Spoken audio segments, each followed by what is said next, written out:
This video is going to cover some basic security measures that you can put in place for your WordPress site. Now, the 4 items we're going to be covering in this video is number 1, we're going to replace the default ID number 1 with the newly created admin user account, and I'll show you that here in just a second. Number 2, we're going to keep everything up to date, and I'll cover that in more detail here just as soon as we get done creating that new admin user account. And number 3, if using older versions of WordPress for some odd reason, then I'm going to show you how you can hide the version number of that older version of WordPress you're using from potential hackers. And number 4, doing regular backups of both your files and your database is a good thing, and I'll show you how you can tackle that pretty easily. So first off, replacing the default ID number 1. What the heck am I talking about? Well, whenever you first install WordPress, it asks you to create a admin user account and a password. Well, that admin user account is assigned to the very first slot in the database, and that's ID number 1. Logging into my cPanel control panel, let me show you what I'm talking about. Scroll on down to databases and click on PHP My Admin. And this is going to show you all the different databases that you have assigned to that one domain. And this is the one for the demo site that we're working on. And you can see right here at WP Users, we go ahead and open this up.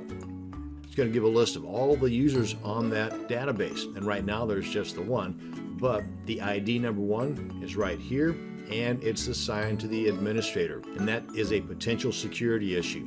So we're going to get around that by simply creating another account inside of our WordPress dashboard by coming over to Users, Add New, enter a new username, email address, first name, last name, website if you want, password, and then under Role, hit the drop-down Administrator. And that will assign this particular user to the next available slot. And of course, in this case, there's only one, so the next available slot will be ID number 2. Then we'll come back in and delete ID number 1. And we'll do that by logging out as our ID number 1 administrator user, logging in as the new administrator, and then deleting the old original administrator account that was assigned to ID number 1. Pretty simple stuff, and it's so simple that this is a potential security hole that's easily plugged. So by all means, take a few minutes and take care of that. Now, number 2, keeping everything up to date. Now, what I'm referring to here is keeping your plugins up to date when a new version of a particular plugin that you have installed comes out, updated. Likewise with themes and with the core WordPress files. Now, the one thing about the themes and the plugins, those need to be updated immediately as soon as the new versions come out.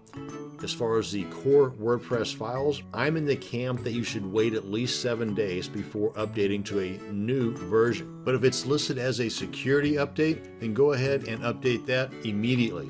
Otherwise, on new versions of WordPress, sometimes there's some lingering compatibility issues between the new version of WordPress and some plugins or themes. So let somebody else find out about those on their site, and that can take about 3 to 5 days. So again, new versions, wait a few days. Security updates, update immediately. Other than that though, update your plugins and your themes immediately. And number 3, if using an older version of WordPress, you want to hide the version number from the potential hackers, because older versions of WordPress are known to have security issues. And that's why hackers love people that don't update their WordPress sites. Let me show you what I'm talking about. I'm in the Chrome browser, so if you're in a different browser, this might look a little different to you, but just right click and go to View Page Source, and you can see here the version 4.3.1. What we want to do now is we want to be able to hide the version, because if this says 3.2, then the hackers doing just what I just did will be able to gain access based on whatever security hole there was in that older version. So we want to be able to hide these version numbers, and there's a couple of ways we can do this. We can fiddle with the code that would require us to create a child theme and other time-consuming actions, or we can simply install and activate a plugin in a matter of seconds. Here, let me show you. Let's go ahead and get rid of this. Come on back into our dashboard area, come on over to Plugins, go to Add New, and up here in the Search Plugins box, type in Meta Generator and Version Info Remover. That's a mouthful. Then hit Enter, and it should be one of the first ones that pops up. Right here, Meta Generator and Version Info Remover. Go ahead and click on Install Now, Activate.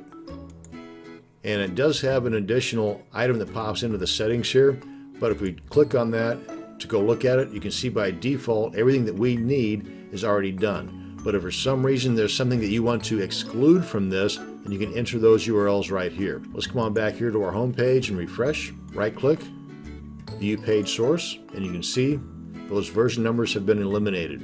And lastly, number 4, doing regular backups of both files and database.